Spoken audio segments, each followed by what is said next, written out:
yegg fi ñu koy xaaree. ba ci défi yi. ba ci défi yëpp. ok. ñu ngi ñëwaat ci baatu kiiraay bi ça fait débat. Grand Laye vite fait.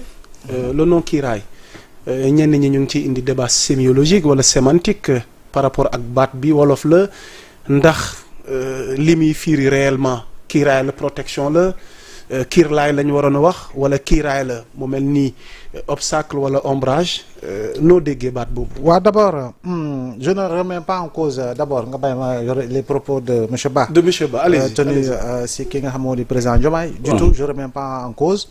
mais li mu wax exactement. de bout en bout moom le président Diomaye doon wax si Ousmane Sonko. ok de bout en bout tout pastéfien. waaw tout pastéfien. waaw tout pastéfien compris. moom la ñu doon wax si Ousmane Sonko.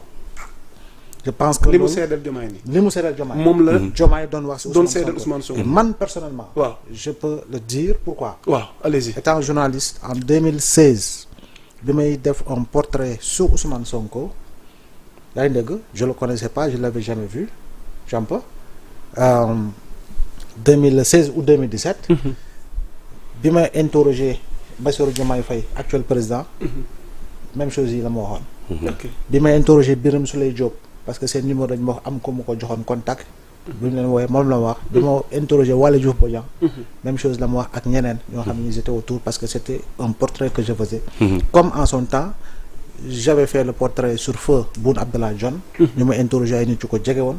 comme en son temps ni ma defee portrait je sais pas qui et qui d'autre en tant que journaliste par rapport au magazine bi nga xam ne ñoo ko yoroon di ko gérer muy Nouvelle Hebdo. voilà donc loolu aussi il faut quand même ñu wax ko. pour ne pas aujourd'hui que séparation am na. qu'il y a le diable ici et qu'il y a l'ange de l'autre côté. je pense que telle a été ma question que peut-on reprocher à Sonko. non je dis c'est pourquoi je dis il ne faudrait pas que aujourd'hui ñu taxaw parce que tey ku nekk Pastef am na lu muy waxee di nga ko déglu d'accord mais am na loo xam ne aussi doo ko nangul parce que nous avons été là de 2021 2024 par rapport à engagement ku si nekk ni nga bootoo woon ci ginnaaw Sonko pour véritablement le protéger avec l'objectif de faire de lui le président de la République du Sénégal. président Diomaye moo toog biir palais mu ne dama xeex fukki at pour fal ko moom si fukki fan mu fal ma ñoom ñaar ñoo toog azalaay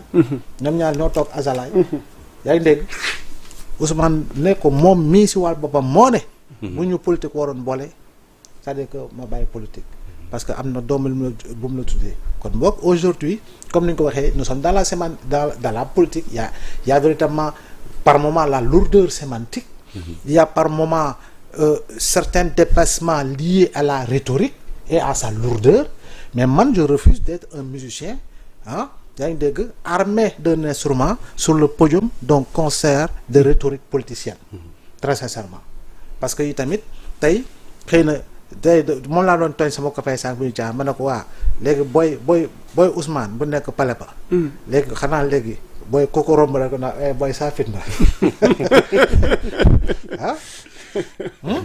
booy Ousmane bu nekk pale ba léegi bu koko romb rek naa ko booy saa fit na ok tu vois xam nga fi may waxee moo tax dama ne la au-delà de toute contingence politique au-delà de tout différent politique que chacun reste dans son précaré travail massifié le jour du rendez-vous électoral sénégalais ñuy décider il faut quand même que loolu ñu ancrer ko wax naa la lu fi jot a xew sous les autres régimes ce régime-là au-delà de la séparation n'a nullement le droit de nous replonger dans une quelconque séquence bu ñu mën a fàttali at yu ñu génn donc muy Sonko muy Diomaye ils ont cette lourde responsabilité là raison pour laquelle devant toi ici plusieurs fois je le dis le dialogue impérativement entre les institutions parce que au-delà de toute autre chose li am solo mooy Sénégal maintenant xam nga ministre bu toog ne bu ñu dissoudre Assemblée nationale déjà dinañ ci dikk la sortie de voilà façon yooyu yëpp je dis encore même si tel serait le cas tey boo ci demee attention je crois bien que Thérèse Faye Diouf qui a quitté la paire qui a lancé également son mouvement l'a dit que nous ne jouons pas avec les institutions parce que Macron l'a fait il a bouffé près de 7 premiers ministres il a dissous en espérant avoir la majorité il a perdu la majorité et puis soo dissoudre et tu perds la majorité bonjour les dégâts parce que tu ne gouverneras pas ok voilà et tu perdras toute forme de légitimité moo tax ma ne. gis nga tey surtout nag ñu jógee Pastef. am na si ñoo xam ne moom am na kàddu yoo xam ne moom dañ ko war a bañ lànk. ñi des Pastef aussi am na kàddu yoo xam ne dañ ko war a bañ lànk ko. man c'est ce que je dis parce que loolu encore une fois mu am solo. parce que en réalité ils ne sont pas ennemis. Ils ne sont pas ennemis. mais aujourd'hui ils sont adversaires. Non, adversaire. Adversaire ne signifie pas ennemi. Ennemi mooy créer les conditions d'une animosité politique. Animosité politique boobu moo ñuy mettre dans une jungle où véritablement des fauves se cognent. Ah. ok jàpp naa ne loolu nag lu ñu war a mën a éviter la wala j'ai pas raison. alors sama dëgg bopp askan waa ngay déglu. sama jàngatu bopp la. waaw comme j'ai l'habitude de dire. sama dëgg la. man sama dëggi bopp la sama dëggi bopp nag du dëggu keneen. keneen mën na ko dégg partager ko keneen mën na ko dégg bañ ko partager. et c'est cela la démocratie de la parole. moi je suis foncièrement et fondamentalement contre le terrorisme de la parole. qui voudrait que man li mu wax rek. moo war a nekk déedéet du tout. nee naa la da ngay taalal YouTube dama YouTube grand.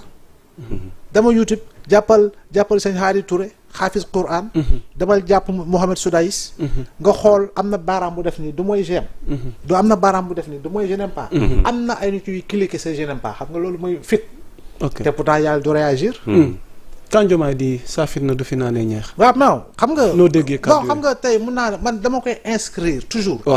man nit saay bu waxee. waaw dama koy inscrire si. njortu tuddul tur ñu askanale baat bi non su ko waxee tout le monde sait qu'il parle de Sonko parce que fii ñaar ñoo polariser tout le l'endroit politique tout le débat politique ñoom ñaar la l'opposition n'existe pas dans ce pays tey si Pastef s'oppose c'est Pastef qui existe parce que mu neex la mu naqee on ne parle que de Sonko et de Diomaye les autres partis sont restés gros gi. L'opposition n'existe pas tey bu ñu demoon élection da nga naan challenge ñaar ñii la kan mooy xëccoo kan mooy am Sénégalais ñoo koy tànn. jomp mais ñu bëgg ñu bañ parti bi doo ko juddu nag munoo ne parti bi am na doole. munoo ko wax de. nañu demoon sax arena feesal ko wala ñu dem stade amitié feesal. tax le ministre Yankuba Diémé nee na Pastef jeex na. non dama ne. Pastef jeex na non xam nga. daanaka ñëpp a ngi fi. non desatul fële. non xam nga tey li gën a ki gën a perte. si départ yi ce n'est pas Pastef. ah bon non c'est l'APR. comment ça comment comprendre loolu. ah mais regarde yow maire yi ñuy tudd yow fu ñu jógee. maire APR lañ de. ku leen faloon. Macky. Benno waaw. ku la responsable yi quitté tous APR kañ moo gën a saigné aujourd'hui li dem. comparé ko ak en tant qu'observateur ak lu ñu gis ci terrain bi jamono ji. mais Pastef a perdu des cadres éminents. non mais écoute oui. Pastef a perdu pas n'importe qui. oui je dis. Pastef a perdu des cadres oui. c'est la séquence politique qui l'impose. c'est la séquence politique qui l'impose mais li ëpp solo ci parti xam nga mooy lan mooy la base militante. mooy la base militante te ñu bëgg ñu bañ. monsieur Baye là. mën nga xëy na moom à Saraya waa Mbour am na lu mu tabax en termes de base. mais tamit ñu ñëpp ñu ngi fi depuis la naissance de Pastef ah. Pastef responsable bu taxaw ne la sama base a ngi nii nit yi ñii ñëpp man la ñu topp. bu fa amee matuñu ñette de. ok li fa am lépp Sonko lay topp. ok il faut quand même loolu tamit. c'est la vérité. exactement maintenant léegi nag ñoom président créé na parti am. je pense que ñoom lu seen warugar aujourd'hui muy liggéey à la base. pour créer les conditions d'une massification. du leneen léegi nag kirlaay man personnellement. yàlla xam nañu miin tiim.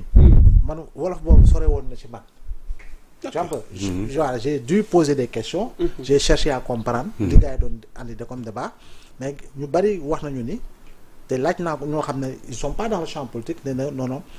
xawma lu tax ñu tànn kiiraay waaye kiirlaay la ñu waroon andi xëy na kiiraay bi moo gën a neex a liir moo gën a nangam parce que kiiraay si wolof buñ ko xóotalee lu muy signifier même sur le plan de la mystique lu muy signifier effectivement mooy ndog-ndog noonu la mooy obstacle daal mooy voilà lu diis mooy lu dëgër lu dox sa diggante ak mbir alors que bu dee protection la avec le parapluie que j'ai vu ma kiirlaay moo waroon a ñëw donc je pense que c'est un problème de sémantique maintenant bon les gens vont s'habituer à kiiraay étant donné que le nom est déjà lancé ok di leen wax ni yéen a ngi ci biir jotaay bonsoir Sénégal envoyez vos questions ou vos sujets